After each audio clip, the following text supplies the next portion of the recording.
यंत्रतंत्र दोस्त झाले, यंत्रतंत्र दोस्त झाले, श्रम परिश्रम दूर गेले. यंत्रतंत्र दोस्त झाले, श्रम परिश्रम दूर गेले. होऊ लागला ऱ्हास जीवन मूल्यांचा, अन तंत्रज्ञान मात्र आपले वैरी झाले. नमस्कार, मी कोड क्रमांक 22 तुमच्या समोर विषय मांडते, तंत्रज्ञानाच्या आग्रहात हरवली जीवनमूल्य. आपण आता पाहिलंच तंत्रज्ञान म्हणजे काय, जीवनमूल्य म्हणजे काय, पण त्याची फोड आपल्याला करता आली नाहीये. We call it technology. तंत्रज्ञान म्हणजे टेक्नॉलॉजी, मात्र असं नाहीये. तंत्रज्ञान म्हणजे तंत्राचं ज्ञान. आपण 3 इडियट्स मूवी बघितला असेल, खूप जणांनी बघितला असेल. तर वन्स अ रैंचर सेड, तंत्रज्ञान व्हाट इज अ मशीन जो इंसान का हर काम आसान कर दे. म्हणजे आपलं काम सोपं करणारं कुठलंही यंत्र, उपकरण म्हणजे मशीन. मग ती कात्री असो किंवा आता तुमच्या डोक्यावर चालणारे लाईट किंवा फॅन असो. म्हणजे काय आहे, तर थोडक्यात आपली कामं सोपी करणारी यंत्र म्हणजे मशीन आहे, म्हणजेच तंत्रज्ञान आहे. आज तंत्रज्ञान बऱ्याच क्षेत्रात विकसित होताना दिसतं. औद्योगिक तंत्रज्ञान, माहिती संप्रेषण तंत्रज्ञान, कृषी तंत्रज्ञान, ऊर्जा, अंतरिक्ष, बऱ्याच ठिकाणी आपण तंत्रज्ञानाची प्रगती झालेली पाहतो. पण या तंत्रज्ञानाच्या प्रगतीत जीवनमूल्य हरवतायत. म्हणजे नक्की काय होतंय बघा, छोटंसं एक्झाम्पल देते. आज ज्या वेळेला आपण कॉलेजमध्ये आलो, कसे आलो? ऑब्व्हियसली एखाद्या गाडीने किंवा वाहनाने. तेही काय आहे, एक टेक्नॉलॉजीचंच प्रतीक आहे, बरोबर. त्यानंतर आज इथे समोर एक कॅमेरा लावला, मी एका माईक समोर बोलून उभी राहून बोलतीये, म्हणजे तेही एक तंत्रज्ञानच आहे.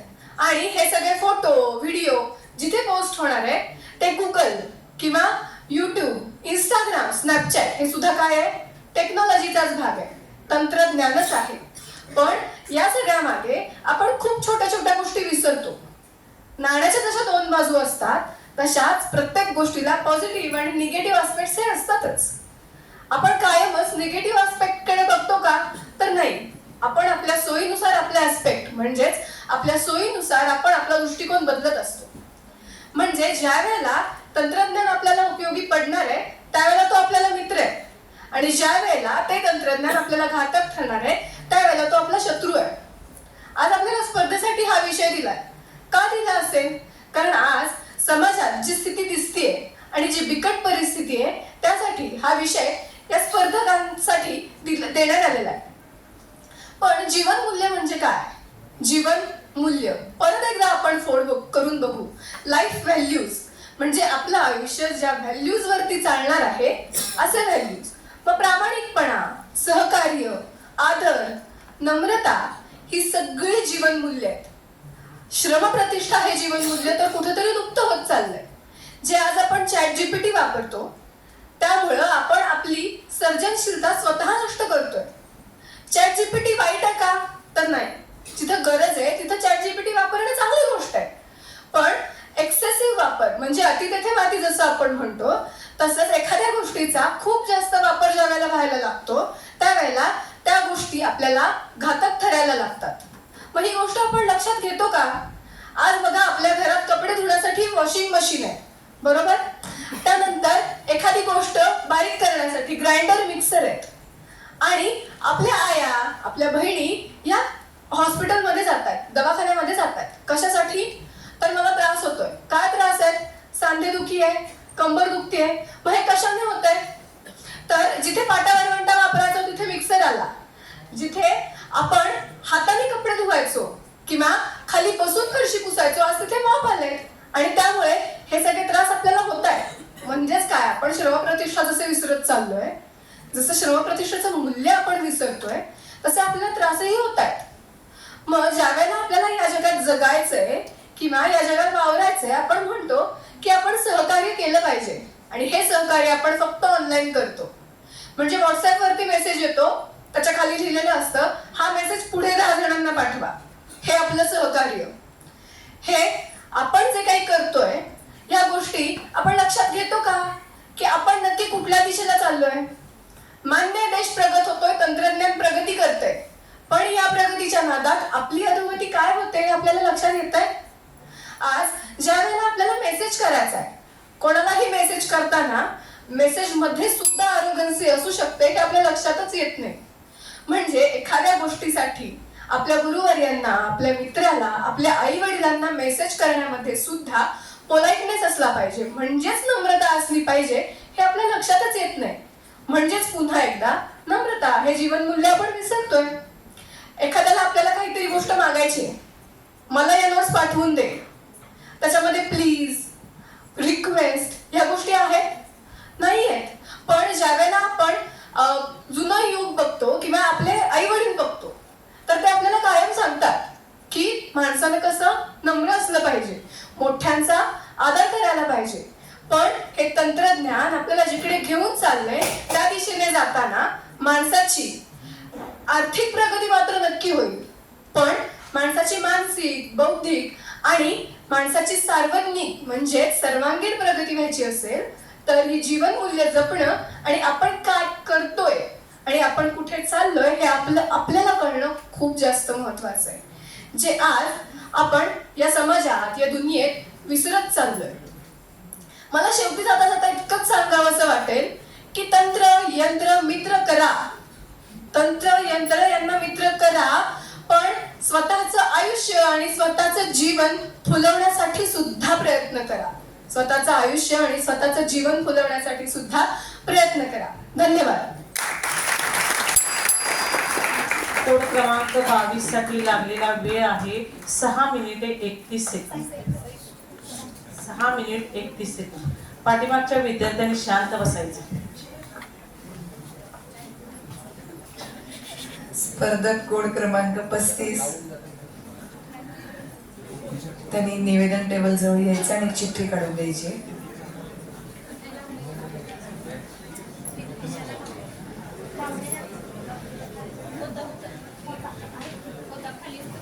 स्पर्धक कोड क्रमांक 35 नंतरचा पुढचा क्रमांक आहे स्पर्धक कोड क्रमांक 13. स्पर्धक कोड क्रमांक 13 या सभागृहात उपस्थित आहे.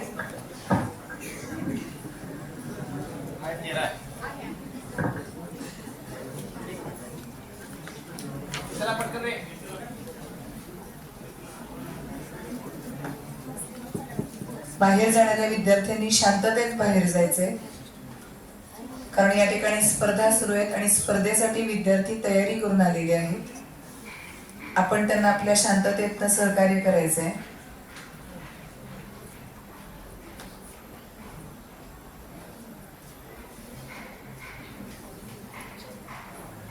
स्पर्धक कोड क्रमांक 35 आपण तयार आहात. आपली वेळ सुरू होते आता. ज्ञानाचा दिवा महाराष्ट्रातील घराघरात पेटवणारे, लोकांच्या मनामध्ये स्वाभिमान जागवणारे. लोकशाहीचा गाभा हा लोकशिक्षणात आहे आणि लोकशिक्षणातूनच समाजाचा विकास होतो हे जे मी जाणलं.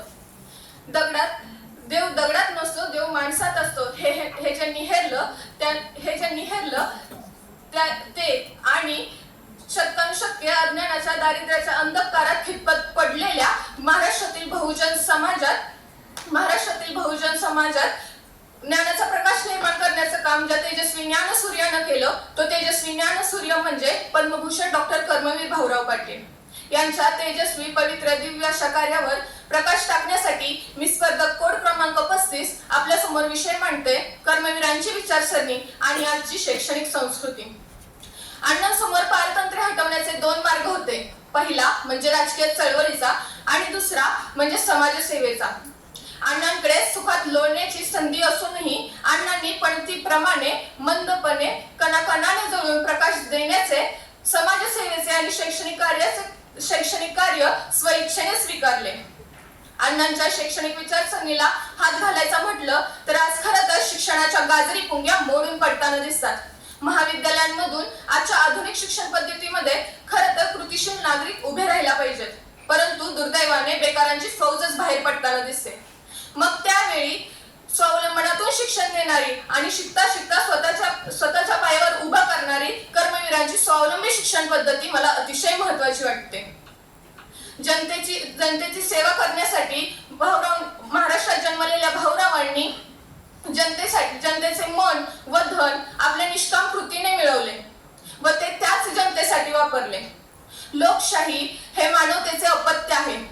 लोकशाहीसाठी लोकशिक्षणाचे सार्वत्रिकरण करणे हा त्यांचा ध्यास होता. मात्र लोकशिक्षणातून परोपजीवी बुद्धिजीवी वर्गही तयार होऊ नये यासाठी बुद्धी व श्रम यांची कमवा आणि शिका या योजनेत सांगड घालण्याचा प्रयत्न या महामानवाने नव्हे तर महान समाज शिक्षकाने केला.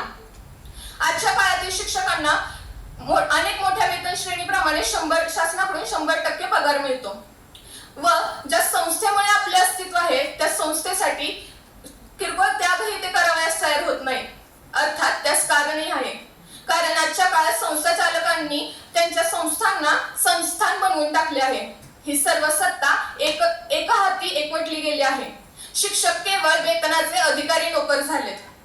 मजूर व मालक असे शिक्षकांमध्ये नातेसंबंध निर्माण झाले.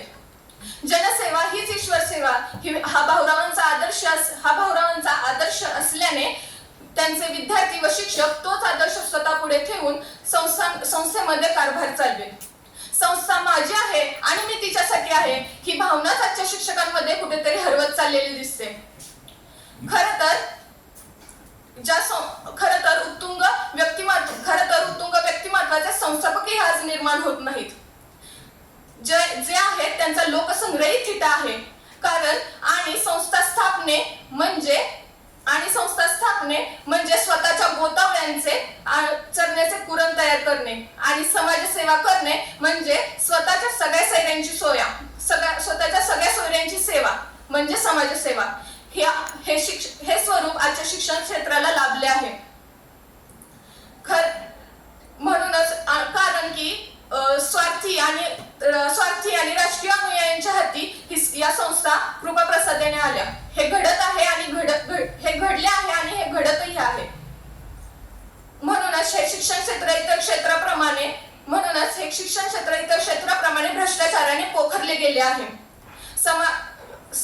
समाजसेवी शिक्षक तयार केले ही अण्णांची सर्वात मोठी समाजसेवा आहे असे मला वाटते. आधुनिक महाराष्ट्राच्या जडणघडणीत कर्मवीर भाऊराव पाटील हे नाव ऐकताच आपल्या डोळ्यासमोर रयत शिक्षण संस्था उभारते. बहुजन समाजालाच नव्हे तर सर्व स्तरातील विद्यार्थ्यांना त्यांनी मोफत शिक्षण दिले. आजच्या शिक्षण संस्कृतीमध्ये आपली रयत शिक्षण संस्था आपल्या विद्यार्थ्यांना भाकरी कमवायला शिकवते. हे सर्वात मोठं वैशिष्ट्य आहे रयत शिक्षण संस्थेचं. अण्णा म्हणतात, माझा आदर्श शिक्षक हा त्या खेड्यातला आदर्श ग्रामसेवक, आदर्श ग्राम नायक असला पाहिजे. जनतेचा शिक्षक हा जनतेमधूनच निर्माण व्हायला पाहिजे.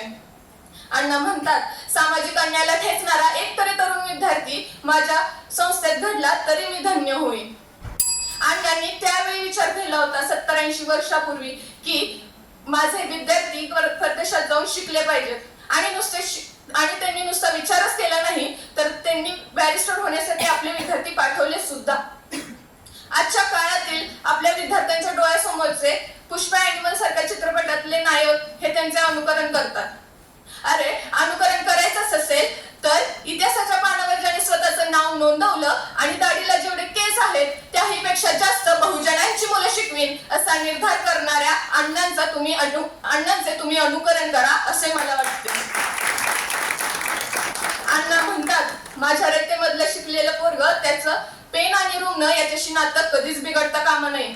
ज्यावेळी त्याच्या हातात पेन असेल त्यावेळी तो अधिकारी असेल आणि ज्यावेळी त्याच्या हातात रुग्ण असेल त्यावेळी तो शेतकरी असेल. त्याला कशाचीच लाज वाटणार नाही. जिकडे जाईल तिकडे त्याचा जय जयकारच होईल. शेवटी मी एवढंच बोलू इच्छिते, अण्णा तुम्ही नसते तर बर्बाद झाल्या असत्या पिढ्या. शिक्षणाची उघडून दारे चढल्या नसत्या यशाच्या शिड्या. धन्यवाद. कोड क्रमांक 35 साठी लागलेला वेळ आहे 6 मिनिट 17 सेकंद. 6 minute 17 second. स्पर्धक कोड क्रमांक 13 नी चिठ्ठी काढायची.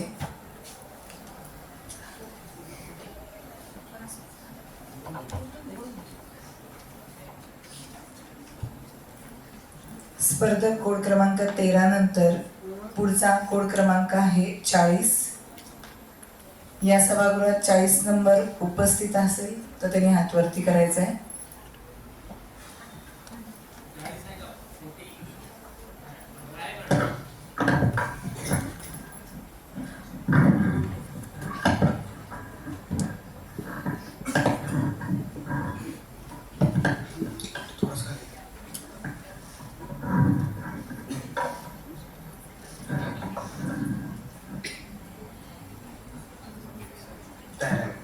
स्पर्धक कोड क्रमांक 13, आपण तयार आहात? हो मॅम.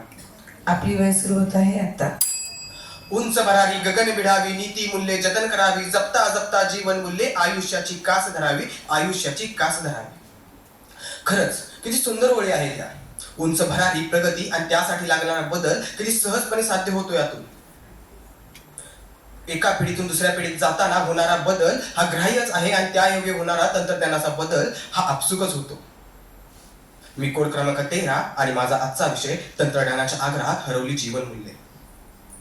खूप विचार केला आणि मनात एक काहिली निर्माण झाली की खरंच ही प्रगती की अधोगती.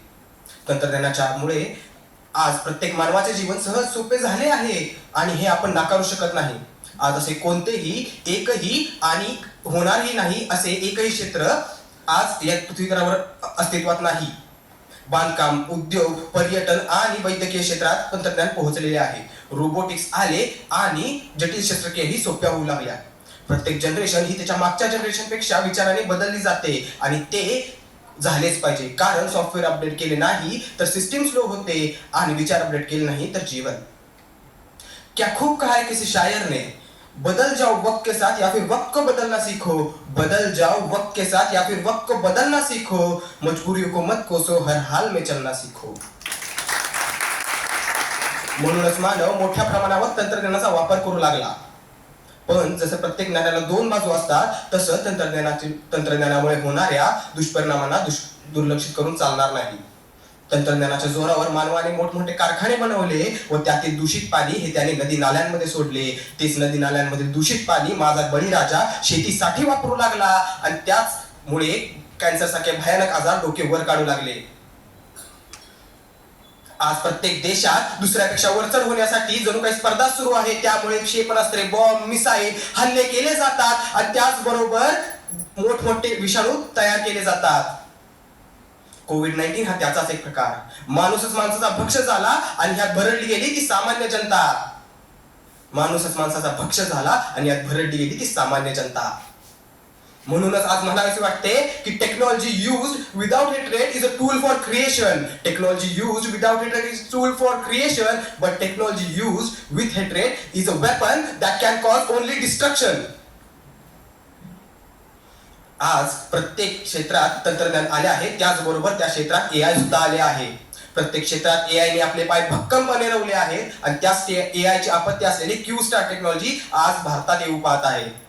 या क्यू-स्टार टेक्नॉलॉजी एक वैशिष्ट्य असे की याने बनवलेले रोबोट्स हे स्वतःचा विचार स्वतः करू शकतात. त्यांच्याकडे मानवाप्रमाणे भावना देखील असतील. जसं की आपल्याला माहित आहे की प्रत्येक टेक्नॉलॉजी ही मानवावर अवलंबून असते कारण त्याला ऑपरेट करण्यासाठी एक मानवाची गरज असते. पण क्यू-स्टार टेक्नॉलॉजी तसे नाही. मानवजातीच्या उज्ज्वल असणाऱ्या भविष्यावर ह्या क्यू-स्टार टेक्नॉलॉजीचे काळे बादल साठू लागले आहेत. मानवाला महाभारताच्या अभिमन्यूप्रमाणे चक्रव्यूहात जाण्याचे मार्ग तर सापडील, पण चक्रव्यूहातून बाहेर येण्याचा आशेचा किरण दिसणार नाही. परवाच एक व्हिडिओ बघितला व्हॉट्सअपवर. त्यात 4 कुत्र्यांची एक टोळी एका लहान मुलाला फिरपडत घेऊन जाऊन त्याच्यावर हल्ला करत होती. बघणाऱ्यांनी फोटो काढला, व्हिडिओ काढला, तो व्हायरल केला, पण मदतीला कोणी गेले नाही. अपघात झाल्यानंतर हे बघे फोटो काढतात, व्हिडिओ करतात, व्हायरल करतात. त्या मृतदेहाच्या अंगावरील आभूषणे देखील चोरतात, ते विकतात, पण मदतीला जाण्याची कुणाची हिंमत होत नाही. आणि हॉस्पिटलमध्ये तर किती भयानकरित्या ह्या तंत्रज्ञानाचा वापर केला जातो. मुलगा की मुलगी ही आधीच ठरवली जाते आणि जन्माला येण्याआधीच त्या काळ्या खुडल्या जातात. मातीच्या भिंतींना सिमेंटचा गिलावा आला, पण माणुसकीचा ओलावा पापुद्रे उडावे तसा उडून चालला आहे.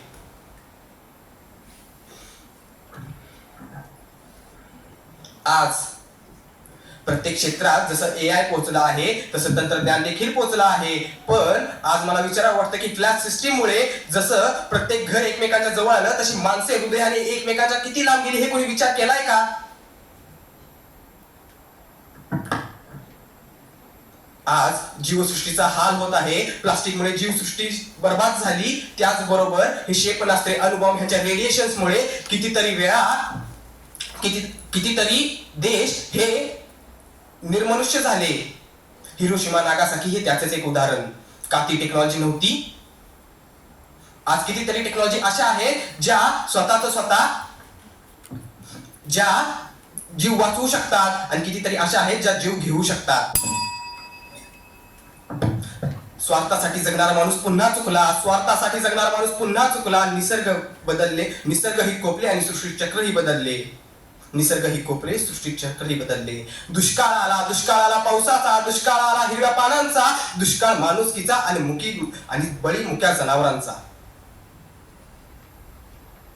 परवा मी माझ्या भाच्याला विचारलं, अरे तुझ्या शाळेत शिकवलेली बाईंची एक कविता म्हणून दाखव. तर म्हणतो कसा, गुलाबी साडी आणि लाली लाल लाल, दिसते मी भारी राजा फोटो माझा काढ. मी त्याला विचारला, अरे काय म्हणतोय? तर तेव्हा म्हणतो कसा, पुष्पा पुष्पा नाम सुन के फ्लावर समजा क्या फायर है मैं झुकेगा नहीं साला. मी त्याला म्हणलं, अरे असं नसतं तर म्हणतो कसा, हमारे यहाँ ऐसा ही होता है. तर ह्यात दोष कुणाला द्यायचा?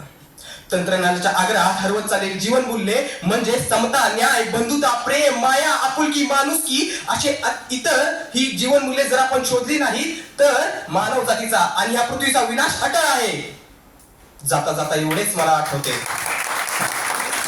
जाता जाता मला स्वामी विवेकानंदाचा एक थॉट आठवतो.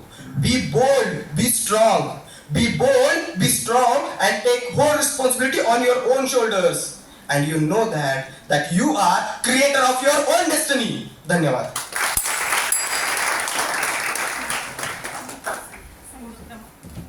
कोड क्रमांक 13 साठी लागलेला वेळ आहे 6 मिनिट 25 सेकंद.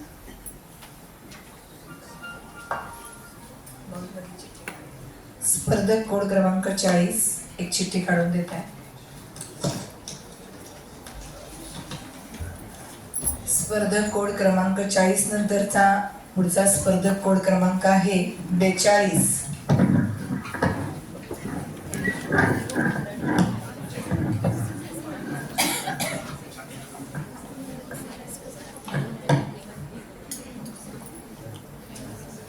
स्पर्धक कोड क्रमांक 40 आपण तयार आहात?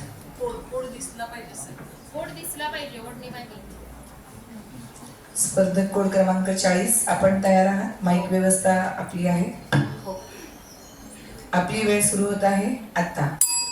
नमस्कार, मी कोड क्रमांक 40. आजचा माझा विषय आहे नाती फार सुंदर असतात. आयुष्याच्या वाटेवरती चालताना अनेक नाती तयार होतात. काही नाती जीवनात अनेक गोष्टी सांगून जातात, तर काही नाती आपल्याला खूप काही शिकवून जातात. खरंच नातं म्हणजे, आपण हा विचार कधी केलाय का की नातं म्हणजे काय असतं? नातं म्हणजे प्रेम आणि विश्वास यांची एक संघ गुंफण असते. आयुष्यात आपल्याला खूप लहानपासून ते मोठे होईपर्यंत आपल्याला जी नाती तयार होतात, आपलं ज्यांच्यासोबत बॉन्ड तयार होतं, ते खरंच आपल्याला आयुष्यभर पुरून उरत नाही. कारण आपण त्यांना कधी त्यांच्याच मनासारखं कधी वागूच देत नाही. आपण आपलंच नातं त्यांच्यावरती इतकं लागतो की आपण त्यांच्यापासून स्वार्थासाठी खूप काही करून घेतो.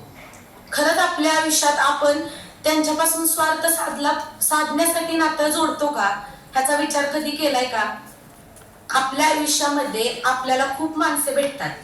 कधी काही सांगून जातात, तर कधी काही म्हणतात की चल ठीक आहे, ह्याच्याशी काम आहे म्हणूनच मी नातं जोडतोय, किंवा ह्याच्याशी माझा काहीतरी स्वार्थ आहे तेवढ्यापुरतच मी ह्याच्याशी बोलेन, ह्याच्याकडून सगळं काही काढून घेईन, परत काम झालं की आपण त्याच्याकडे बघत पण नाही. आपण असं का करतो? कधी आपल्या मनाला प्रश्न विचारलाय?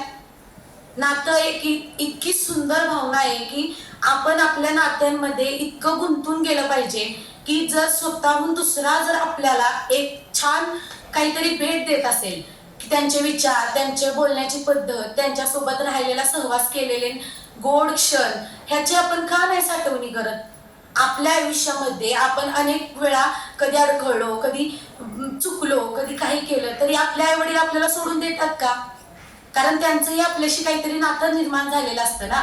लहानपणापासून ज्या आईने आपल्याला 9 महिने पोटामध्ये वाढवलेलं असतं, तीच आई आपल्याला जीवनाच्या वाटेवरती आपण कधी चुकलो तर प्रत्येक वेळा आपल्याला आपली चूक न दाखवता आपल्याला सांभाळून घेते. आपली चूक जिथे झाली आहे त्याच्यावरती आपल्याला विचार करायसाठी, आपल्याला समजून सांगण्यासाठी प्रयत्न करत असते. पण आपण त्याचा विचार करतो का? आपण आपल्या आईशी आता मोबाईलमुळे, किंवा आपला मोबाईलच आपला आधार आहे ह्या गोष्टीमुळे आपण तिच्याकडे किती दुर्लक्ष करतो. आपल्या आई वडिलांकडे आपण कधी त्या भावनेने बघतो का की ते आपल्याला काय सांगू पाहतायत किंवा काय विचार करू पाहतायत? आपण फक्त आपल्या मोबाईलमध्ये आणि आपण आपल्या विश्वातच गुंग असतो. असे करत करत आपण इतके पुढे जाऊन पोहोचतो की आपल्याला आपल्या आयुष्यामध्ये काय चाललंय हेच समजत नाही. आपल्या आई वडिलांनी आपल्याला खूप काही संस्कार दिलेले असतात, पण ह्या आताच्या ऑनलाईन जगामुळे, कोरोनापासून झालेल्या या घातामुळे आपण आपल्या स्वतःलाच हरवून बसलेलो आहोत. पण त्या आपल्याला हरवलेल्या जीवनाला आपण त्यातून बाहेर काढलं पाहिजे. आपल्याला आपल्या आयुष्यामध्ये अनेक काही गोष्टी साध्य करायच्या आहेत. तिथे पोचायचं असेल तर यशाच्या प्राप्तीसाठी आपण आपल्या काही गोष्टींना किंवा आपल्या काही स्वार्थाला मागे ठेवून जर पुढे पाहत गेलं तरच आपल्याला आपल्या आयुष्यामध्ये काहीतरी मिळवण्याची क्षमता आपल्यात तयार होऊ शकते. पण आपण तो विचार करत नाही. आपण त्यांना चुकीचं समजतो. काही मोठी लोक आपण त्यांचा आदर पण करत नाही.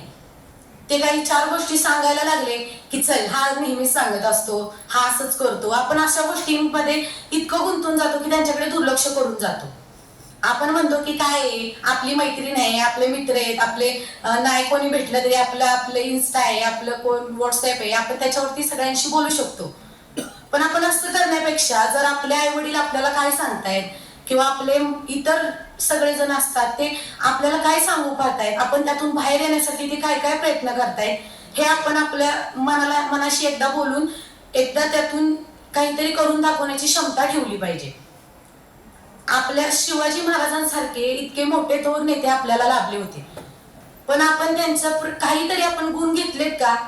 आज आपण मुलींना इतकं इतकं इतकं इतकं जिजाबाईंसारखं, आपण सावित्रीबाईंसारखं घडण्यासाठी त्यांनी इतकं आपल्याला प्रवृत्त केले, तर आपण त्यांच्यासारखं बनलोय का? काही सगळ्या गोष्टींना मुलं जबाबदार असतात असे नसतं. काही गोष्टी मुली सुद्धा खूप लाईटली घेत असतात, कारण घरच्यांपासून पण त्या पण कधी कधी खूप दूर गेलेल्या असतात. तर ते असं न करता आपण आपल्या आयुष्यामध्ये काहीतरी बनवून दाखवण्यासाठी जिजाबाईंसारखं व सावित्रीबाईंसारखं खरंच शिक्षिका किंवा एखादी कणकर किंवा अशी धाडसी स्त्री आपण बनलोय का? आपल्या आयुष्यामध्ये अनेक अशा गोष्टी घडतात, पण त्या तिकडे आपण दुर्लक्ष देतो. आपण असा विचार करतो की काय एवढं नाही, असं नको, लक्ष द्यायला नको त्यांच्याकडे. पण आपण असं न करता आपण त्यांना एक संधी देऊन आपल्या आयुष्यामध्ये खूप मोठं काहीतरी करून दाखवण्याची आपल्याला ताकद ठेवली पाहिजे. ज्या आई वडिलांनी आपल्यासाठी इतकं काही केलं, ज्यांनी आपल्याला नातं काय असतं ह्या गोष्टींमध्ये इतकं समजून सांगितलं, नात्यांचा प्रत्येक विश्वास किंवा नातं प्रेम, ह्यातलं प्रेम हे सगळं दाखवलं, तर त्या आई वडिलांचा तरी आपण विचार करून आपल्या आयुष्यामध्ये येणाऱ्या प्रत्येक व्यक्तीला आपण एक संधी देऊन खूप छान पद्धतीने त्याच्याशी नातं तयार करायला हवं असं मला वाटतं. जाता जाता मी एवढंच सांगेन की स्वतःच्या सावलीपासून स्वतःच दूर राहावं. नातं असं आहे की ज्याचं मनाने ते जोपासावं. कोड क्रमांक 40 साठी लागलेला वेळ आहे 5 मिनिट 55 सेकंद. 5 minute 55 second. स्पर्धक कोड क्रमांक 42.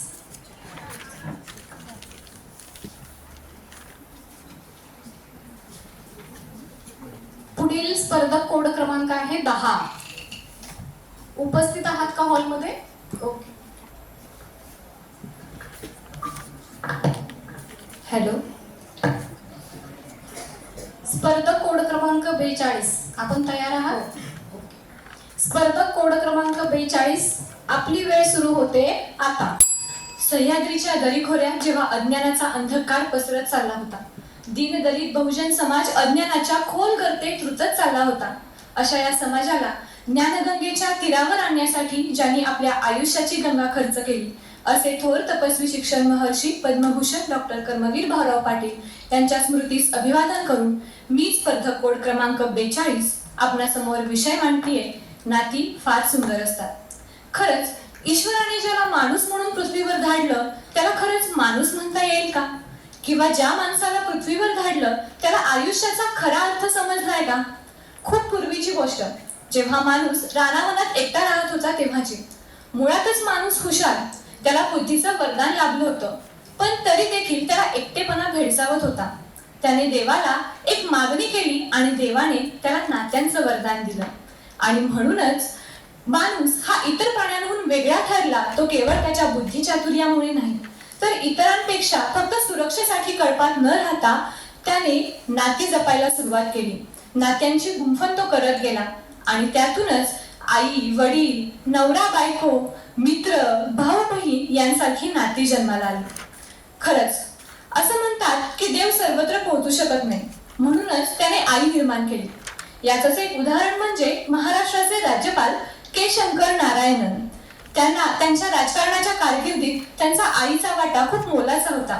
जेव्हा लेकाला अटक झाली तेव्हा त्यांनी के शंकर नारायण यांना एकच सांगितलं की तुझ्या न्याय्य कामावर आणि स्वच्छ चारित्र्यावर माझा विश्वास आहे, मी तुला सुयश चिंतिते.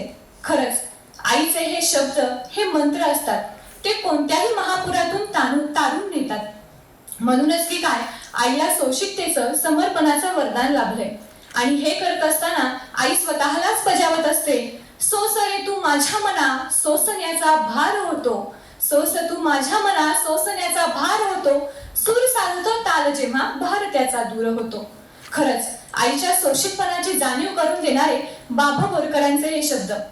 आई बरोबरच प्रत्येक संकटावर निर्दया छातीने वार करणारे आपले बाबा. ते म्हणतात ना, रंग रंगाचा कळायला रंग व्हावे लागते, गंध मातीचा कळायला धुंद व्हावे लागते. त्याचप्रमाणे आपल्या पित्याचं मोठेपण करण्यासाठी, त्याचं मन करण्यासाठी आपल्याही मनात थोडी सृजनशीलता असावी लागते, नाही का? ही झाली रक्ताची नाती. त्याचबरोबर एक सांगायचं राहिलं, अगदी आत्ताचं उदाहरण घ्या, देव मुकेश, जो आता चेस या खेळात विश्वविजेता ठरला. त्याच्या विश्वविजेता होण्यामागे त्याच्या वडिलांचं समर्पण, त्यांच्या करिअरचं समर्पणही तेवढंच महत्वाचं आहे. आता ही झाली रक्ताची नाती, पण रक्ताच्या नात्याशिवाय देखील मित्रत्वाचं नातं आयुष्याला एक वेगळी ओळख निर्माण करून देतं, शिवाय जगण्याची नवी उमेद देतं. ते म्हणतात ना, एक मित्र असावा अर्जुनासारखा जो तुमच्यासाठी न लढता युद्ध करेल, आणि एक मित्र असावा कर्णासारखा जो तुम्ही चुकीचा असतानाही तुमच्या बाजूने लढेल. याचबरोबर भाऊ बहीण, उदाहरण घ्यायचं झालं तर क्रिकेटचा देव मानले जाणारे सचिन तेंडुलकर. आपण फक्त सचिन तेंडुलकर यांना फील्डवर पाहिलं, पण त्यांच्या मागे उभा असलेला त्यांचा भाऊ अजित तेंडुलकर हा त्यांच्यासाठी सगळ्यात मोठा भक्कम आधार होता, असं स्वतः सचिन तेंडुलकर सांगतात. खरंच आई बहीण, वडील, नवरा बायको, मित्र हे सगळी नाती आपल्या आजूबाजूला असतात. त्याचप्रमाणे भूक लागली का विचारणारी आजी आणि बाबांनाही दटावणारे आजोबा हेही आपल्या घराचे एक भागच असतात. पण आता सगळेच आपण सर्वजण गतिमान युगाचे नागरिक झालो आहोत. आई वडिलांना आपल्या मुलांना द्यायला वेळ नाही. तुम्हीच विचार करा ना, जेव्हा राजमाता जिजाऊ छत्रपती शिवरायांना रामायण महाभारतातल्या गोष्टी सांगत होता तेव्हा छत्रपती शिवराय घडले. पण आताच्या मुलांना जर रामायण महाभारतातल्या गोष्टी सांगितल्याच नाही तर त्यांना कसं कळणार कोण राम, कोण कृष्ण आणि कोण छत्रपती शिवाजी महाराज? कारण आजी आजोबांसारखी संस्कार पीठच आपल्या या चौकोनी कुटुंबाच्या पद्धतीतून नाहीशी झाली आहे. शेवटी एवढंच, हे सगळं होता शेवटी एवढंच म्हणावंसं वाटतं, काहीच उरलं नाही आपलं. पूर्वीचं एकत्र कुटुंब पाहता पाहता विभक्त झालं. पूर्वीचं एकत्र कुटुंब पाहता पाहता विभक्त झालं. हम दो हमारे दोच आता एकच बास झालं. एकाच तरी कोण करणार म्हणून मुलंच नकोस झालं. एकाच तरी कोण करणार म्हणून मुलंच नको झालं. मग लग्नच कशाला हवं म्हणून लिव्हिंग सुरू झालं. या सगळ्यात हे सगळं करता करता एकटं राहणं पसंत झालं. हे सगळं करता करता एकटं राहणं पसंत झालं. मग आता हे सगळं कशाला हवं? याचा परिणाम काय झाला? मी मपलं तू तुपलं, मी मपलं तू तुपलं. आणि हे सगळं करता करता खरंच काहीच उरलं नाही किंवा आपलं, काहीच उरलं नाही किंवा आपलं. मंडळी, नाते हा 2 अक्षरी शब्द, पण तो जपायला जीवाचा आटापिटा करावा लागतो. त्यासाठी प्रेम, जिव्हाळा याची एक संध गुंफण बांधावी लागते आणि आपुलकीची देवाणघेवाण करावी लागते. मंडळी, शेवटी माणसाने माणसाशी माणसासम वागणे हाच माफक आशावाद व्यक्त करते आणि थांबते. जय हिंद, जय महाराष्ट्र, जय कर्मवीर. कोड क्रमांक 42 साठी लागलेला वेळ आहे 5 मिनिट 42 सेकंद. 5 minute 42 second.